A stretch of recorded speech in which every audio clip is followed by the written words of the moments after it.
ka adkow oo yeysan ku jabin dagaalada qarsoodiga ah ee aad la gashay nafsadaada markasta oo aad u dhaqaaqdo dhanka wadada guusha insaan kasta ha aaminin maxaa yeelay waxa aynu joognaa samankaas ay dunida ka sii faaruqayaan dadkii wanaagsanaa ee saalixiinta ahaa marnaba qof kale ka sugin wax aad heli karto maxaa yeelay wax waliba oo ka maqan waxa ay ku jiraan jeebkaada kaliya waxa laga rabaa inaad u dhibtooto si aad u hesho shaygaas una gaadho guul iyo badhaadhe ku dadaal akhlaaqada teeda wanaagsan maxaa yeelay markasta oo lagu soo hadal qaado meeshaasi oo adiguna maqan ka tahay waxa ku difaacaysa akhlaaqadaada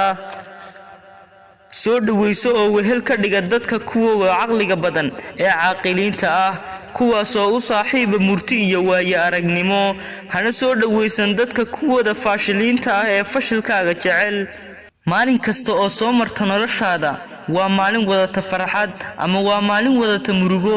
maalinta farxadda leh waxa ay ku dareensiinaysaa farxad maalinta murugada lehina waxa ay ku baraysaa cashiro iyo duruus aan la hilmaami karin marka aad aragto qof si fudud u oynaya ogow qofkaasi inuu yahay qof aan akhbaarka siin karin waxa dhaxahaaday gudihiisa badi oo joogtay la fadhiisiga kuwa xaakimiinta ah ee xikmada badan leh suu caqligaagu u weynaado ugana weynaado jismigaaga sanado